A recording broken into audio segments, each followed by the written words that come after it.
here are the specifics of the article.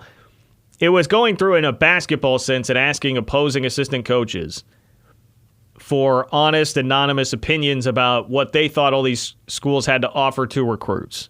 They divided it into 5 tiers. Kansas was all alone in Tier 1. K-State and TCU were at the bottom in Tier 5. So that tells you what the rest of the league thinks about how difficult it would be to recruit to K-State's program. And a lot of the article and the part that's talking about K-State centered around the location where Manhattan is at. Because it does point out that K-State has been to 2 Elite Eights and been to the NCAA tournament 9 times in the last 14 years. It points out the Big 12 titles, snapping Kansas's streak. And it points out the 4 Final Four appearances throughout the program's history. But here is the quote that's really turned a lot of heads from just cited as one coach. It says, quote, "I don't think they really have a brand or anything to hang their hat on unless you're a basketball aficionado. It's a solid program. They've had success over the years, but nobody knows that. It's in Manhattan, not a great place. But the fan base is pretty good. Bramlage is awesome. It's perfectly set up. Beautiful arena." So there are a couple weird things from that. I would dispute beautiful arena. I mean, Bramlage can be an awesome place when the crowd is rocking. I don't think I'd call it beautiful. I mean, it's just an octagon of cement with a bad bathroom situation, at least for us media members. It's very loud when the fans are in there. I would not call Bramlage beautiful. I digress. The point here is, when I jumped on and responded to this and just said, like, yeah, of course Manhattan is difficult to recruit to, you get this wave of responses that are just like, hey, you're perpetuating this myth of Manhattan being a crappy place. It does not have to be that I am saying that just by merely admitting that, yeah, it is difficult to tell a kid from Atlanta that you should come to this town that's 2 hours away from a major metro area in the middle of the 41st most fun state in the country, and that's a great place to come if you have other options. Because that's another part of this too. It's all we're talking about when we talk about recruiting, we're generally talking about here kids with a lot of options. Kids with a lot of options. Like alpha male, 17 to 18-year-old kids with a ton of options. That's a difficult sell. It doesn't matter how great the town actually is here, but if you went and told, I was just talking to someone the other day, or was emailing back and forth with somebody the other day who lived in California, and they saw my email signature said Sports Director, Manhattan Broadcasting, and they're like, "Oh, you're from New York. That's great." Like people don't know. Nobody knows outside of here, and that's not a hey, Manhattan needs to market itself better problem. That's not a K-State coaches suck at recruiting problem. That's a reality of life when you're in Kansas and when you're 2 hours away from Kansas City. That's just the way it is. And nothing is ever going to really change that. So those problems are always inherently going to be there. It's always going to be a difficult place to recruit to. I fail to understand why that's a controversial opinion.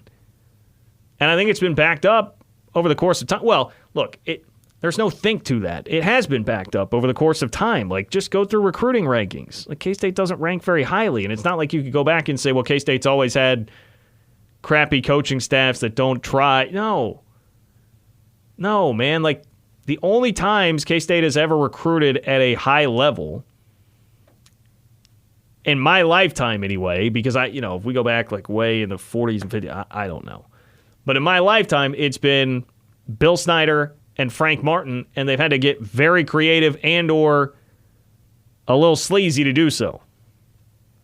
With Bill Snyder, he found junior college recruiting to be this untapped resource, and he got creative with the junior college recruiting and exploited something that had not been exploited yet.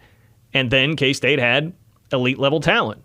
See the 1998 team that was, I would tell you, the most talented team in the country that year. That was predominantly, think of all the JUCOs on that team. Michael Bishop, runner-up for the Heisman, JUCO. Darnell McDonald is go-to wide receiver, JUCO. Jeff Kelly, the best linebacker on that team and the best linebacking core in the country, JUCO. Like, the best players there were just junior college players. Bill Snyder exploited some market inefficiencies at that point in college football because he was brilliant. Frank Martin got Michael Beasley and Bill Walker based on Bob Huggins and that weird fluky year where he didn't have a coaching job and was able to just go out and like basically recruit talent and say, hey, just come wherever I wind up going. And that's how K-State gets Bill Walker and Michael Beasley. And that spearheads things for a while. And then it was, hey, we're going to work this DC Assault connection with Curtis Malone, a very shady character. And look, as much as I'm not against these things, by the way. Clearly, we've seen that's how college basketball operates, and that's what you have to do. But that's what K-State did to get talent. They got a little greasy there for a while. But that's the only way that we've seen in my lifetime K-State actually recruit at a high level. It's just really hard to do when you're recruiting here to this place. And it doesn't mean that the place is bad. It's just location. Location, location, location. Like where the place is. So I don't think that has to be a controversial opinion. I think we can just call it what it is, call a spade a spade. If you want, I guess if what you want is just a cheerleader to come on and say here, these coaches are idiots, Manhattan's amazing, everybody should know automatically that Manhattan's amazing, and we need to make sure that everybody does know that Manhattan is the greatest. You're not going to get that from me because I'm just being honest. I'm going to be honest with you about this. And I think everybody knows, like deep down, they know the reality of that. They know the reality of Manhattan being a difficult place to recruit to. You know that. I know that. Everybody does. It's whether or not you want to admit it. And I think the coaches, this is no knock on the coaches at all. Like, I think they do as good a job as you possibly can, specifically like the football coaches right now. Do as good a job as you possibly can in trying to sell that. Like Taylor Bratt, there's not anybody on this planet that could better sell Manhattan than Taylor Bratt. He's out there doing it and trying to do it and getting these kids on visits and all of that. But that doesn't make it easy. What Taylor does is not easy. None of that is easy. We're seeing how difficult it is to close even some of these kids that come on visits. It's not easy, even if you can get them here. Because there are problems like what Derek mentioned. Kids from Georgia, their flights get canceled out of Manhattan, and you have to drive them to Kansas City, and they have to pay for their own hotel overnight just to stay and fly back out of Kansas City. Those are real challenges that exist. You can't make that go away, no matter what it is that you want. So that's all I have to say about that. But to me, it is very glaringly obvious that both of those things are true. One of the most difficult things it has to be for a recruiter is dealing with the multiple types of personalities you would run into day after day, trying to learn about what a certain person likes and what they dislike.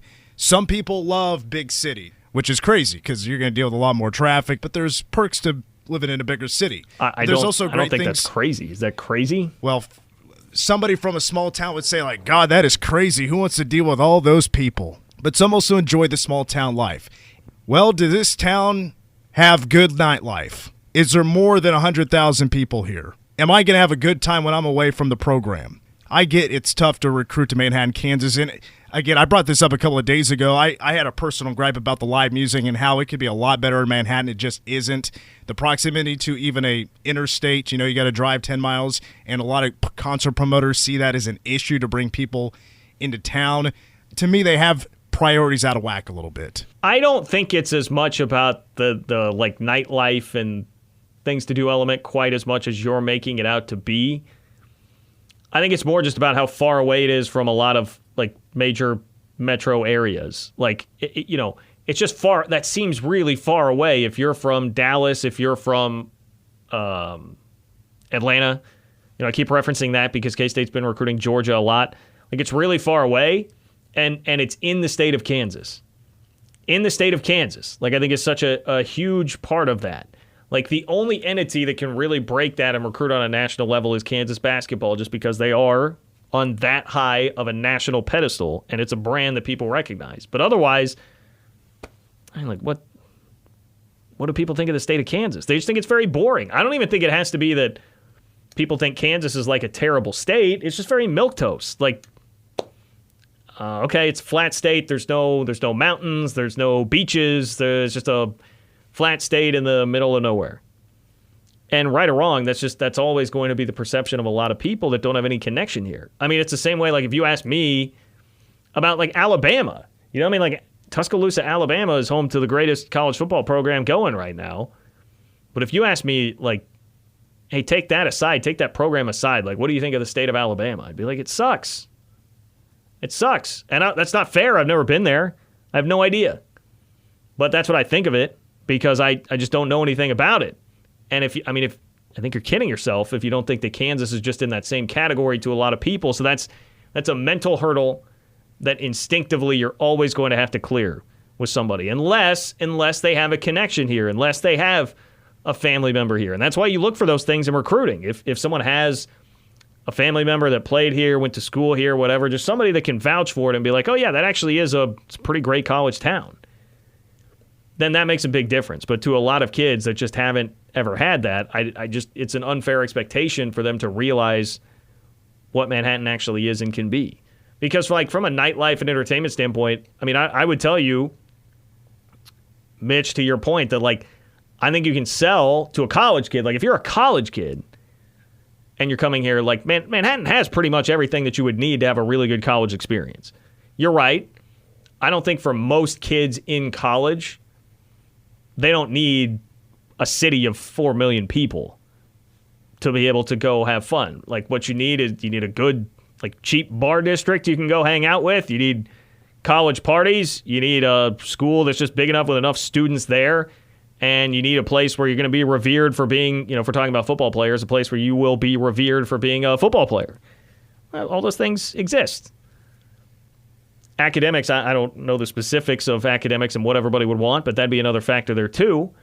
But, like, you can get all those things in Manhattan. You definitely can. It's just you have to clear. It's like it's like being on the track. Like, that's all at the finish line, but you've got to clear all those hurdles before you get there. And a lot of those hurdles are inherent mental hurdles that people are going to have about this place if they haven't been there.